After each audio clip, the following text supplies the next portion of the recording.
So hello everyone. আৰু এটা video লৈ আহিছো এডমিট কাৰ্ডৰ ওপৰত প্ৰায় কিছুমান স্কুলত মেট্ৰিক পৰীক্ষাৰ HSLC এক্সামিনেশ্যন এডমিট কাৰ্ড বিলাক দিছে কিছুমানত এতিয়ালৈকে এডমিট কাৰ্ডটো ৰিলিজ হোৱা নাই কিন্তু লাহে লাহে তোমালোকে পাই যাবা কাৰণ এডমিট কাৰ্ডখন নহলে অফ কোৰ্স তোমালোকে এক্সাম দিব নোৱাৰিবা কিন্তু আমি এডমিট কাৰ্ডখনৰ পিছপিনে থকা কিছুমান ৰুলছ এণ্ড ৰেগুলেশনছ আছে সেই ৰুলছ এণ্ড ৰেগুলেশনছ খিনি আমি তোমালোকক জনাব বিচাৰিছো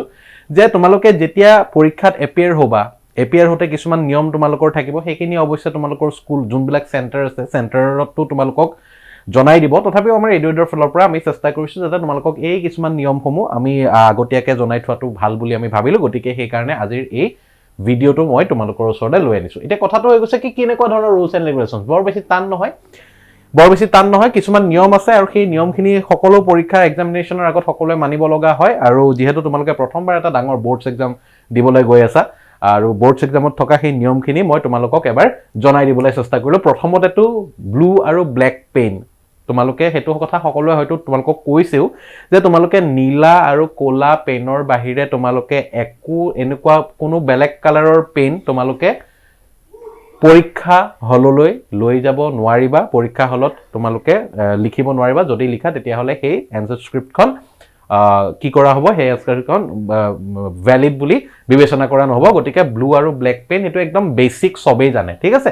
বেসিক সবেই জানে ব্লু আৰু ব্ল্যাক পেন তোমালোকে নিব লাগিব এটা কথাটো হৈ গৈছে কি আৰু কিছুমান নিয়ম আছে যে যেতিয়া তোমালোকে প্ৰথম দিনাখন স্কুললৈ যাবা এক্সামিনেশ্যন হললৈ যাবা এক্সামিনেশ্যন হললৈ যাওঁতে তোমালোকে কি কৰিব লাগিব যে তোমালোকে 8:30 মান বজাৰ ভিতৰত গৈ পাবগে লাগিব যেহেতু 9 বজাৰ পৰা পৰীক্ষা আৰম্ভ হয় যদি আগবেলা পৰীক্ষা থাকে তেতিয়া হলে 8:30 বজাত যদি পিছবেলা পৰীক্ষা থাকে তাৰ আধা ঘণ্টাৰ আগতে ঠিক আছে গতিকে এই প্ৰথম দিনাখন সদায় আধা ঘণ্টাৰ আগতে যাব লাগিব আৰু তাতে গৈ পেলাই তোমালোকৰ যিখিনি এলটেড সিট আছে সেইখিনি তোমালোকে চাই ললা ঠিক আছে আৰু চাই লোৱাৰ পিছত তোমালোকে তাত গৈ পেলাই এক্সামিনেশ্যন হলত গৈ পেলাই তোমালোকে বহিব পাৰিবা হেতু কথা প্ৰথম ৰুলতে দেখাই থোৱা আছে সেকেন্ড ৰুলটো হৈ গৈছে যে এডমিট কাৰ্ডখন তোমালোকৰ যিখন এডমিট কাৰ্ড সেই এডমিট কাৰ্ডখন তোমালোকে অফ কোৰ্স লগত লৈ যাব লাগিব কেতিয়াবা যদি এডমিট কাৰ্ডখন লৈ নোযোৱা কাৰণ তোমালোকৰ এডমিট কাৰ্ডখন চেক কৰিব ৰাইট এডমিট কাৰ্ডখন কোনো কাৰণতে পাহৰি যাব নোৱাৰিবা এডমিট কাৰ্ডখন তোমালোকে লগত লৈ যাবা আৰু তাৰ পিছত কি কৰিব লাগিব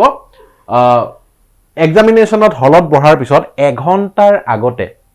তোমালোকে ধৰা পৰীক্ষা হলত বহিছা আৰু 1 ঘণ্টাৰ আগত তোমালোকে কোনো কাৰণত হলৰ পৰা ওলাব নোৱাৰিবা ইয়াত কৈছে যে no candidate will be allowed to leave the examination hall in the first hour প্ৰথম ঘণ্টাত তোমালোকে কোনো কাৰণত এক্সামিনেশ্যন হলৰ পৰা ওলাব নোৱাৰিবা আৰু কোনো কাৰণত তোমালোকে কৈছে যে candidate will not be allowed to take away his or her question paper if she leaves the examination hall during the first 2 hours in case of full paper যদি কিবা কাৰণত তোমালোকৰ ধৰা লিখিব নোৱাৰিলা পৰীক্ষাত ৰাইট তোমালোকে কিবা প্ৰশ্নখিনি লিখিব পৰা নাই কিন্তু তোমালোকৰ আৰু লিখিব পৰা নাই কিন্তু তোমালোকে কি কৰিব নোৱাৰিবা যে 2 ঘণ্টাৰ আগতে তোমালোকে সেই কোৱেশ্চন পেপাৰ লৈ পেলাই তোমালোকে বাহিৰ ওলাই যাব নোৱাৰিবা কিহৰ কাৰণে এই নিয়মটো কৰিছে কাৰণ আমি সকলোৱে দেখিছো প্ৰতিবাৰে কিবা নহয় কিবা কাৰণত কোৱেশ্চন পেপাৰ লিক হৈ যোৱাৰ চান্সেস থাকে লিক হৈ যায় হয়নে আমি প্ৰতি বছৰে দেখি আহিছো তাৰ কাৰণে আকৌ এক্সামটো পিছুৱাই দিব কেতিয়াবা পিছুৱাই দিছে সেবাই কেতিয়াবা কিবা কৰিছে তেনেকুৱা ধৰণৰ হৈ থাকে কাৰণে আমি এনেকুৱা ধৰণৰ এটা নিয়ম বনাই দিছে যে 2 ঘণ্টাৰ আগত কোনোবা লৰা ছোৱালী যদি এক্সাম হলৰ পৰা বাহিৰলৈ যাব লগা হয় তেতিয়া কিন্তু কোৱেশ্চন পেপাৰখন লগত লৈ যাব নোৱাৰিব কোৱেশ্চন পেপাৰখন কাক সাবমিট কৰি দিব লাগিব কোৱেশ্চন পেপাৰখন ইনভিজিলেটৰ জনক সাবমিট কৰি আহিব লাগিব ৰাইট এখনকে আমি বুজি পাইছো একদম ধুনিয়াকে ক্লিয়াৰ কাট কে কৈ থোৱা হৈছে ঠিক আছে যদিও কিবা কাৰণত 2 ঘণ্টাত তোমালোকৰ পৰীক্ষা এক্সাম হলত লিখি পেলাই যদি শেষ হয় কিন্তু তোমালোকে 2 ঘণ্টাৰ আগত ওলাই গলে কিন্তু কোৱেশ্চন পেপাৰখন লগত লৈ যাব নোৱাৰিবা কোৱেশ্চন পেপাৰখন তোমালোকে ইনভিজিলেটৰক দি থৈ আহিব লাগিব এটো নিয়ম কৰাৰ মূল কাৰণটোৱে হেতু হৈছে যে বিভিন্ন কাৰণত আমি দেখি আহিছো যে প্ৰতি বছৰে কোৱেশ্চন পেপাৰ এখন কৰবাৰ পৰা নহয় কৰবাৰ পৰা লিক হয় আৰু সেই কাৰণে এই নিয়মটো কৰা হৈছে ঠিক আছে তাৰ পিছত কৈছে যে ক্যান্ডিডেট জনে তাৰ পিছৰ যেটো নিয়ম আছে যোনজন পৰীক্ষাৰ্থী সেই পৰীক্ষাৰ্থীজনে কিবা কাৰণত যদি একো লিখিব পৰা নাই বহিখনত ব্ল্যাঙ্ক প্ৰশ্ন একোই নাজানে একো লিখিব পৰা নাই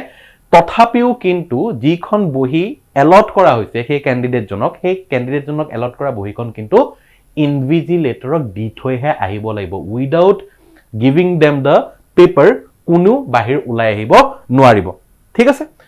তাৰ পিছত কৈছে যে তাৰ পিছৰখিনি নিয়মখিনি একেবাৰে সহজ যে ক্যান্ডিডেটখিনিয়ে কি কৰিব লাগিব যিখিনি ইনস্ট্ৰুমেন্টছ আছে ফৰ এক্সাম্পল তোমাৰ ধৰা